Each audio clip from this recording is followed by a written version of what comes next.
out from that Georgia Tech loss, just watching that film, what do you your comments and thoughts? A lot of thoughts. Really dove into a lot of things throughout the last 4 games, I guess, because we had 6 games, then we had an open date, and we had 4, then we have open dates. So you always kind of relook at things, and they had a good game plan. We didn't get adjusted quick enough. I still think it came down to a couple third downs, especially some third and longs. I think if we could have got off the field and gave our offense another opportunity, I think we'd have came through. But it's the idea. It's just football. Go on to the next one. Want to know mentality. Was it more physical? Was it mental? Was it? There's a little bit of everything. A little bit of scheme. I thought they had a really good plan. You can tell they used their open week wisely, and so they did a good job. And we didn't do some things well, and we didn't adjust like we needed to. I didn't adjust like I needed to. So there's a little bit of everybody. When you lose a game, it's usually on everybody, and I was a big part of it, just like everybody else. What about the physical pounding? Kind of in that game, 270 yards rushing. They ran 50 times, and it really became an option offense is when you really look at it. They got a lot of empty sets. It was motioning, and then you had to account for the quarterback with some counter stuff. So it really became like an option offense when you really looked at it. So it wasn't as much pounding. They didn't really knock our defensive line off the ball. We didn't fit gaps at times that we needed to, and we had a good plan. Was it different than what they had done earlier in the year? Yeah, they didn't get any empty stuff. They got any empty. Most of the times when they were empty, they threw the ball, and they started motioning guys in the backfield, made it a run offense, and it was a good job by them. It really was.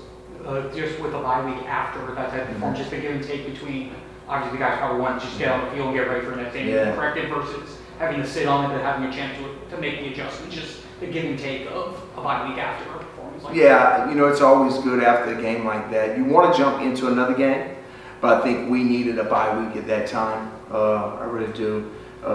So we looked at a lot of things. We looked at that game, but we looked at other plays. We looked at other third down situations that maybe we didn't do well in, and just the other games, constant things that happened to us. And you always do that in open week and try to get better at what you do and maybe scheme things a little differently and just work on all the things that you see, that other people are seeing. Can you go into where the breakdown was on that 3rd and 18 in particular? Without giving too much information, it was just a miscommunication is all it was. That was a big one right there. That was the one we had back. I think it a little different because field position, just all those things, but that was a big one. Mario said that during over the course of the last since Georgia Tech, I guess 2 weeks or a week, they work a lot on communication, like that, alignment, things like that. Just how do you go about that? 'Cause it's been you're 11 weeks into the season. How do you what can you do? You just keep, whether it's hand gestures, just keeping the guys just talking and make sure you over communicate. Sometimes you can communicate things, but if they don't give you a signal back, you really don't know if they got it or not. So just some of those things, and we got to do a better job as coaches making sure that we implement those things. So when it's always a coach, it's a player scheme. It always is. You're either not coaching it well enough, did the player not do what you asked him to do? And if he didn't, is he capable of? Or are you asking him to do something that he can't do? Or did he just not perform? So it's a little bit of both, a little bit of all, to tell you the truth. So you got to take a look in the mirror and say, okay, how can we get this fixed? How do we do it? Do we do it through scheme? Do we coach it better? Do we just take it out? So kind of those things. And how do you evaluate the safety plays so far this year? I feel like Jaden and Nisha, they both had some really good moments. Nisha had a bunch of picks.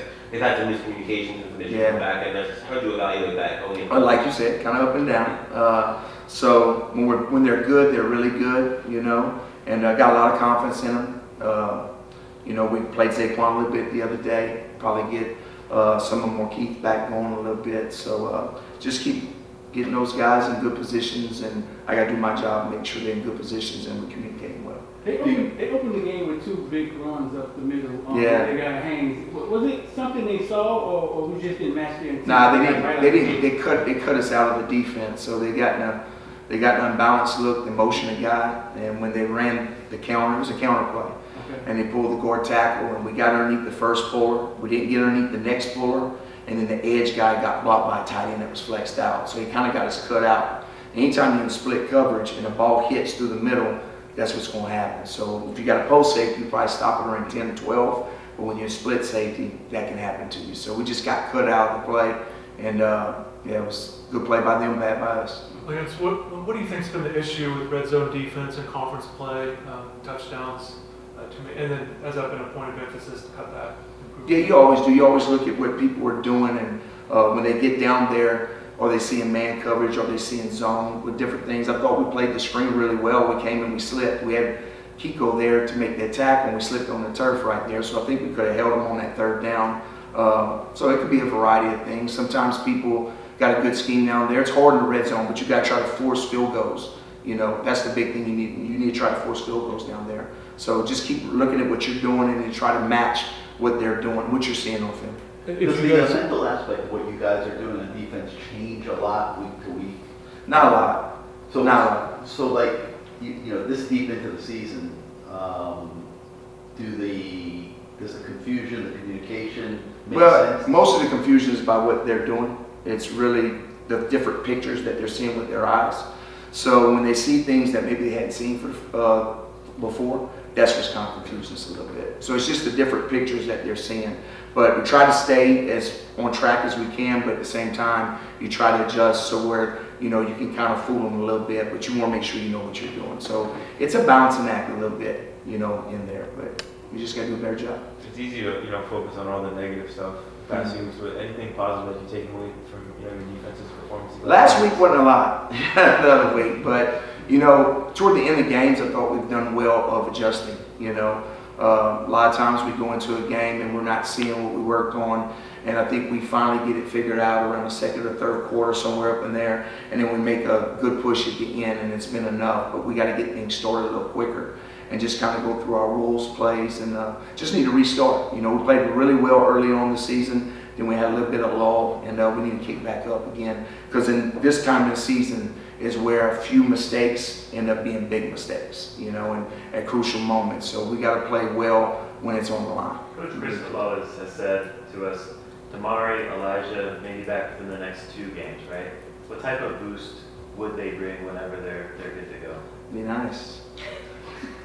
Be really nice.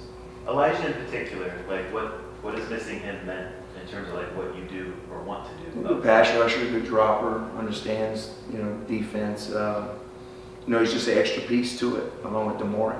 You know, when you don't have those guys, you've got to supplement other guys, and you can maybe do different things. So, yeah. Dave Clawson's kind of famous for running that slow mesh. Oh man. What makes that play like effective? What makes it difficult to defend? Well, it's a variety of things. You know, the running back's really good. He sees things. He can jump cut at the last second when you think you got him bottled up.